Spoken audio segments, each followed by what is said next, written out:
Hello అండి, ఎంటర్ students. ఇప్పుడు డిమోస్ థియరమ్ సమ్ చెప్తున్నాను. If cos alpha plus cos beta plus cos gamma equal 0, sine square alpha sine square beta sine square gamma, then prove that cos square alpha cos square beta cos square gamma equal to 3/2. Sine square alpha sine square beta sine square gamma. Okay, let మన question note చేసుకున్నారు. మాకు question note చేసుకోండి. First question note చేసుకోండి. Question మీరు note చేసుకుని question ఒకసారి 2 times అలా 3 times చదవండి. చదివిన తర్వాత అప్పుడు సమ్ సొల్యూషన్ అనేది స్టార్ట్ చేద్దాం. ఒక demo sum 8 marks sum. That x equal to cos alpha y equal to cos beta. Consider x plus y plus z equal to cos alpha i sin alpha plus cos beta plus i sin beta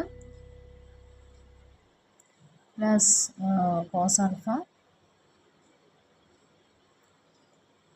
plus cos gamma plus i sin gamma. Okay, next ఇది formula ఎలా convert చేసుకుంటామో మనం ఫార్ములాలో ఎలా convert చేసుకుంటాం? X square plus y square plus z square. Okay, so x square plus y square x square plus y square plus z square plus 2xy plus 2yz plus 2zx. ఇది formula. Okay, ఫార్ములాలో మనం convert చేసుకునేటప్పుడు x plus y plus z whole square equal to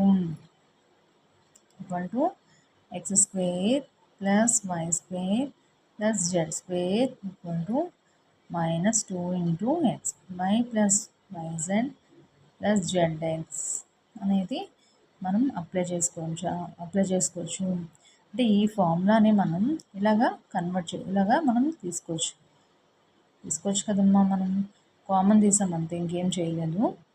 next x square plus y square plus z square equal to 0. x square plus y square plus z square equal to minus 2xy plus yz plus zx.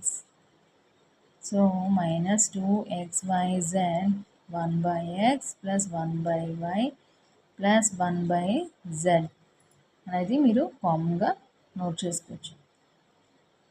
Okay, xyz కూడా తీసుకున్నాం కాబట్టి మనం x 1 by వస్తుంది. Okay, so minus 2xyz cos alpha. మనం మళ్ళీ సమ్లోకి వెళ్ళిపోతున్నాము. So జాగ్రత్తగా observe చేసుకోండి. మళ్ళీ సమ్లోకి వెళ్తున్నాము. Cos alpha minus i sine alpha plus cos beta minus i sine beta plus cos gamma minus i sine alpha minus of minus 2xyz cos alpha plus cos beta plus cos gamma minus I common తీస్తే sin alpha plus sin beta plus sin gamma. Okay, minus 2xyz 0 minus i 0. Cos alpha cos beta cos గామాని 0గా తీసుకోవచ్చు. Okay, i sine alpha sine beta sine గామాని 0గా తీసుకుంటే x square therefore x square plus y square plus z square equal to 0. So cos alpha plus i sine alpha whole square plus cos beta plus i sine beta whole square plus cos gamma plus I sin gamma whole square equal to 0. So whole square formula తెలుసు కదమ్మా మీకు. a plus b whole square i square అంటే -1 cos 2 alpha i sine 2 alpha plus cos 2 beta plus I sin 2 beta plus cos 2 gamma plus i sine 2 gamma equal to 0.